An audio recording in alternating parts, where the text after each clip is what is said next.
What is up, everybody? It's me, Duke Farley, back at it again here on Lost at Sea. And tonight we are talking a little bit more Ascendance Live Season 4. I'm here with the Season 3 winner, Marcelo, in the house. Marcelo, what is up? How have you been since we last spoke, my man? I've been good, Duke. Thank you for having me. This was a wild episode, so I'm very excited to cover it with you. I've been good, just working, working, working. Yeah, nothing new on in this land. Listen, sometimes that's good. Sometimes that's good. Yeah, sometimes very good. Marcel, you mentioned this being a wild episode. We lost Chris G at the end of this episode, somebody who was a very strong personality, a very strong force in the game for the opening three rounds. Now he's gone. Are we shocked here? Yes, I I just I just have to give us like a standing out to Aaron. That was Wow. amazing. I was not expecting that, and Sniper. with no regrets, just like a smile. I was I don't know, like while I was watching the episode, I was like, oh, it's gonna be first of all, I was like, oh, it's gonna be Michael. Like I thought Michael was dead in the water and that it was gonna be unanimous basically. And then Jim came along and I was like, please don't do Jim. That's horrible. Like I would not want Jim to go right after Matt just left. And then I just the thing about it is that game, like the game just switches on a dime. Like you can flip a coin and you're in another whole other discussion about getting rid of someone. So, I mean, it's smart that they took out someone who's been pretty safe since the beginning of the game, and then, you know, good on Yeah. them. Good on them. You mentioned Aaron. It seems like Aaron was the key player here that, had her guns drawn towards Chris G. Yeah. Um, What, how convincing was Erin here? I mean, she kind of just, you have two kind of easy votes with Jim or Michael here, and she kind of pushes her agenda and gets it kind of flawlessly here. I think the smart thing about what Erin did was she didn't push too hard. She kind of gave the facts, kind of gave the whole this is what Yeah. needs to happen. If this happens, if A happens, B will happen and C will happen. Like she had her facts straight. So I think for her, it was just a flawless display of just how to put the right foot forward and not like push anything because this could have gone horribly for Aaron. I was worried that it was going to flip onto Aaron Yeah. because of the whole no girl has been eliminated, so why not go for one of the girls? So I thought Aaron was like 3 seconds away from being the target, but I guess the chaos of the whole game just kind of turned the tide. Was Aaron had a lot of sound kind of reasoning for, going after Chris G. And she explained it well in a couple conversations with Jim that we saw, and a couple other people. Was Chris G just too big of, star too big, shine too bright too early here? Or what do you think was it that people were drawn once Chris G's name was out there? I think Chris G was very social throughout the entire game, and I feel like there's times when you could be a little bit too social, and that's not a bad thing. That can just people are going to listen to others that are very social, and people are going to listen to others who command the room. And you could even see it in the episode. There were moments where it was like five, six people in a room with Chris G, and they're all like listening to what Chris G is saying. And that could really help or hinder a game. So I feel like I think I think Aaron kind of used the tools of what was being said about Jim talking to Chris G about, oh, look at the pre-jury, like there's no girls up there. So like maybe we need to target someone. And then kind of using that to the other people like twisting words and using that to put more emphasis on what Chris G is doing in the game. So I don't know. Yeah, I just think being a more of a dynamic and vibrant kind of character at this point, you know, could have obviously led to Chris G's demise. Yeah. unfortunate because Chris G was giving us such good confessionals. I saw Chris And G going far. That yeah, was a shock to me. it was a shock. And you know, it was kind of crazy because Jim was the one that brings up the point of something on the balcony. I guess the girls were on the balcony or something. And he Yeah. brings this up to Chris G, and then Chris G runs with it, and it kind of just gets turned against Chris G. It kind of Terrible. backfires. Yeah, yeah. That's another thing. I thought when there's a moment in the episode when Aaron's talking about Chris G and Taylor has a confessional where she's like, that's not good for my game, so I don't want to do that. So again, I'm thinking that Taylor is gonna flip this on Aaron, but I just think that it's so there's just something that this episode just brought why I love Ascendant so much because every round you can be safe for a number of rounds, but the moment you're not safe is the moment where you're high likely to go home. Yeah. We see a pattern here, Marcelo. You know, another newbie eliminated. This is the fifth newbie in a row eliminated. And, you know, this was brought up again for the second episode in a row. The females. It seems like they're sticking together. So Chris G obviously leaves, calls out Yeah. Erica for one, and then says, "Don't trust the girls," as the episode title says. Are we are we bound to see, you know, a female leaving soon, leaving next maybe? I don't know because Who does? this this like exactly. But this is like a the women in on this season are like just playing and like this happens every season, but it's just like they're playing They're the game to they're win. playing And chess, the obviously, dudes are playing checkers. yes, exactly. Exactly.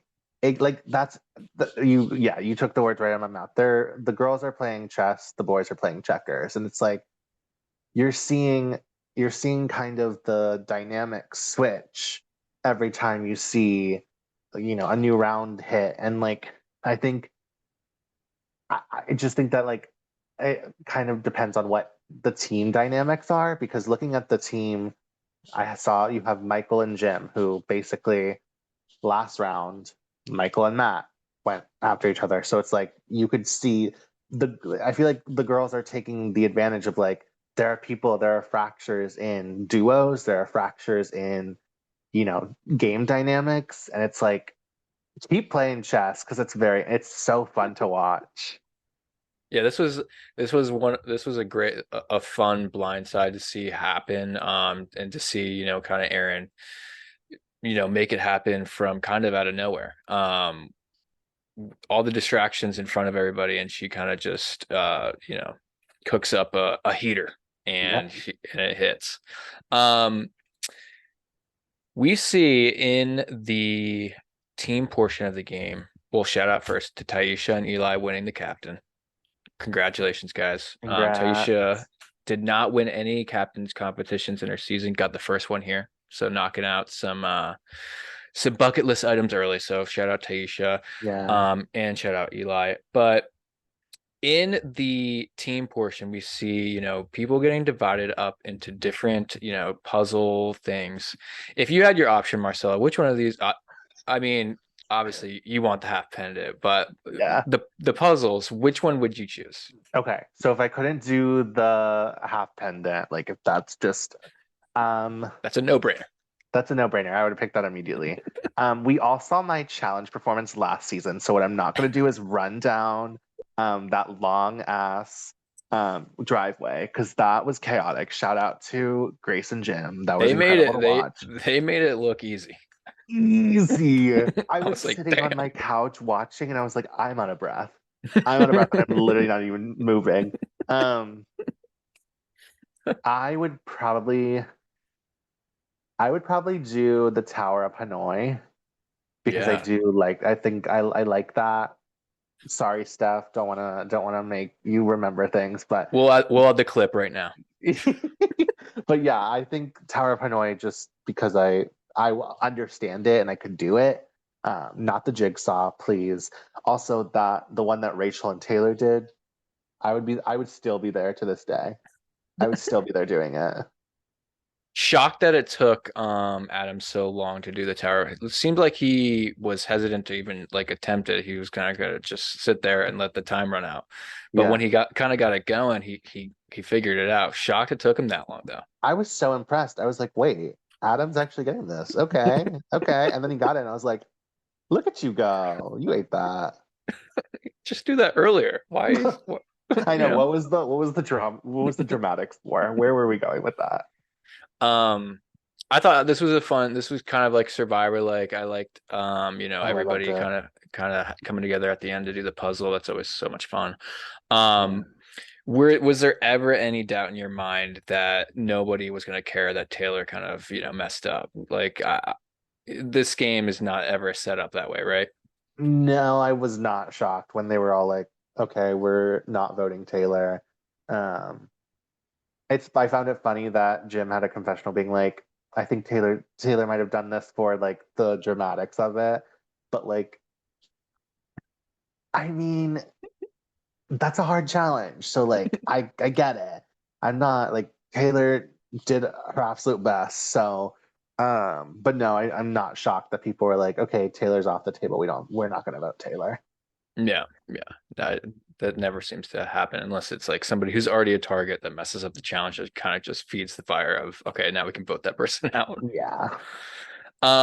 Marcelo, you obviously big fan of the show, but who do you like moving forward? Who do you think's in a great spot? I mean, I thought Chris G was in a great spot, but obviously I'm I thought in, Chris G was in a great spot. Um at this moment, I feel like Grace is in a really good spot because I feel like Billy is if they ever go after the pink duo, Billy will be the first one to be going after. I don't see people going after Grace. This was a good episode for Grace. I feel like honestly, with all the eyes on the girls and all the eyes on like, you know, obviously Erica was pointed at this episode being like, Mhm. this hurt. Someone who I think is in a really good position is Taisha. I think Taisha obviously understands the game dynamics as like we've seen in season two. But I feel like Taisha understands where she needs to go in this game. And I saw a little snippet of like maybe a trio with Billy and Grace. Like I really liked that moment. Um, so yeah, I think Grace and Taisha are my people that I think are going. Who do you think's in trouble, Marcelo? Who do you think could be in danger of going home soon, or maybe even next? Besides Michael and Jim, because I obviously like when your name is out there, and not even Jim, but like knowing the history of like Michael and Matt and also Jim, I feel like there's gonna be eyes on them. Um, but someone who I think might be in trouble that it's interesting because I feel like we're looking towards like an Eric McHenry downfall is what I'm seeing because Eric is like savage. Like Eric is really just like that. Like Michael can walk, like can just go, and then like I won't push him off the cliff, but if he falls, like so be it. I it's Eric is someone who I could see getting in. Thankfully Michael is there, so like Michael probably will be the target before Eric, but like I just think Eric. I see Eric going far, but I don't know how far. This is something that I've been talking about the past couple weeks with Eric. You mentioned being a savage, being savagery in his confessionals towards Michael. Pure Um, savagery. I am wondering if they are editing this in and Eric is the one that ultimately takes the bullet of that duo whenever they get come for because um I don't know. There's something about Michael that he's outlasting these votes. Obviously, he's a huge public target right now, but he's Huge. got this, ascendance advantage. If he can get another win, get that upgraded to the next day, it just grows in power. I don't Yeah. know. There's something about Eric that him shading Michael all the time that I feel like it's gonna come back and bite him. it's just like it's funny to watch because Michael is so team Michael and Eric. Michael is just like, I want Eric and I, like, we are good, like, let's just go. And then you have Eric being like, Michael is going after my closest ally. And you're like, shouldn't your duo be your closest ally? Like, what, like, where are Do you we guys going with do you this? guys talk? Are you Yeah, on the are same y'all page? friends? Like, do you know each other? Yeah. Marcelo, about this vote though, we see you know, people making moves early in the season. Like Chris G was really gung ho on getting out Chris U this past episode, and then Chris G is eliminated here next.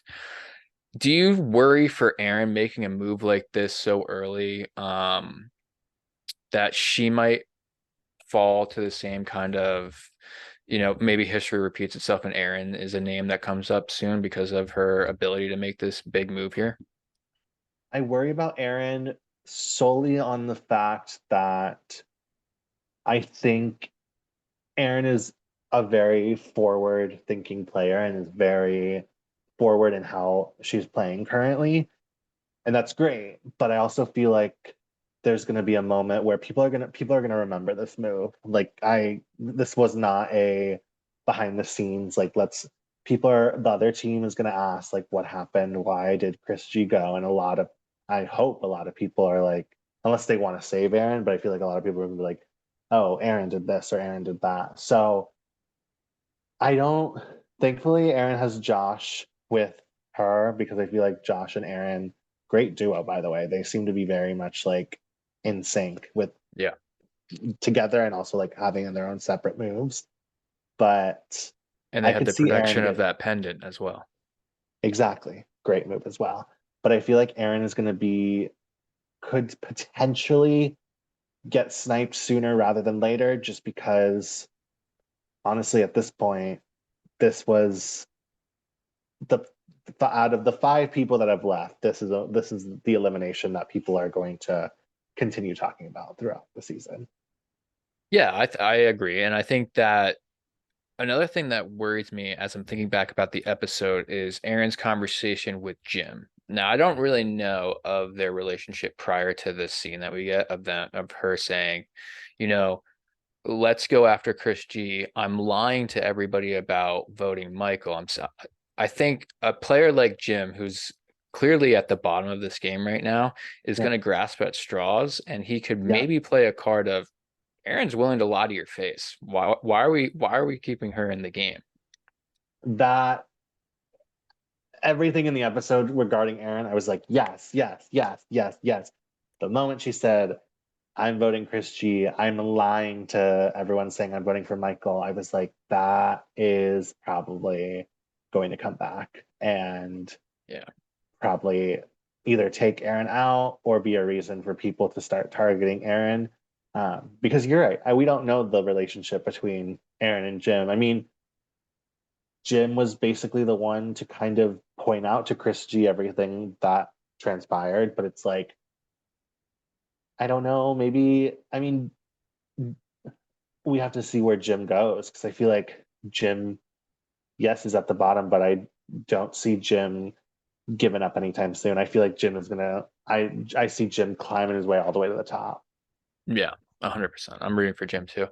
Um, Marcelo, I've been talking these past few weeks about this, these returnees. No one is taking shots at these returnees. We still don't see one leave here. Everybody who's come on has said, Billy's probably the first one to go. Do you agree with that? Do you think Billy's the first one to leave if a returnee, is targeted? Yeah, I do because I think Billy is just someone who I will say I'm so proud of my season three friends. I think they're playing really great games. Shout out Adam, like incredible. Like Adam is just that's why we voted Adam out first because that was going to be how Adam would play. But I do believe Billy is probably first one to go, just solely based on if people are starting to try to make big moves and they kind of want to isolate duos and like isolate someone from a duo.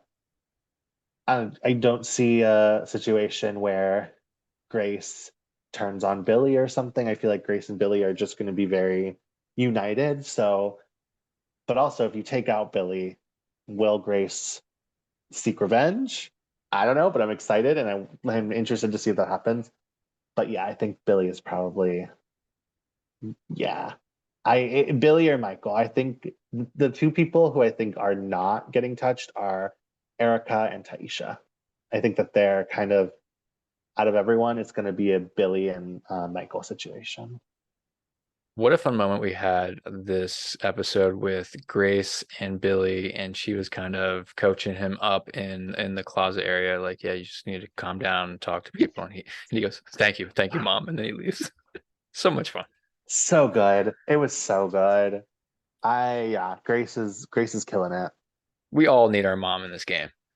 Oh yeah. Well, I don't Just know. like, If my mom was in last season, I would probably just walk out and be like, I'm good. Y'all can play the game. My mom would be like, what are you doing? Why are you here? And I'd be like, oh my God, stop. Don't read me. so much fun. Marcelo, what a great episode tonight. Is there anything else that you wanted to talk about with the season in general or this episode that we haven't covered up to this point?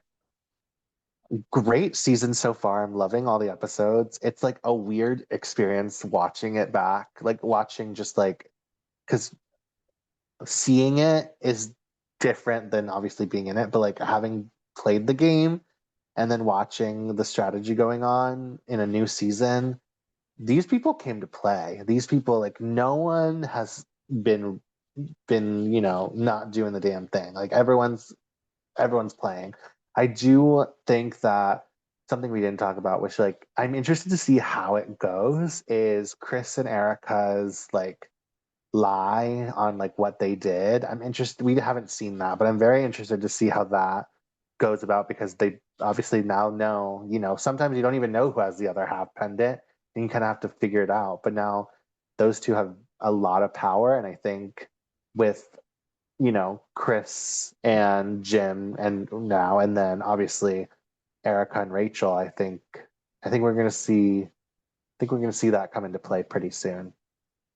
Yeah, I'm excited to see how that pendant forms between the two. It seems like they're pretty close. Yeah. So that'll be fun to see them kind of bond over that even more. Yeah. I'm rooting for those two. But Marcelo, thank you so much again for coming on the podcast. It's always Thank great to you. talk to you. We'll Yeah. have to catch up again at some point during the season. Please, I would love that. Thank you so much for having me.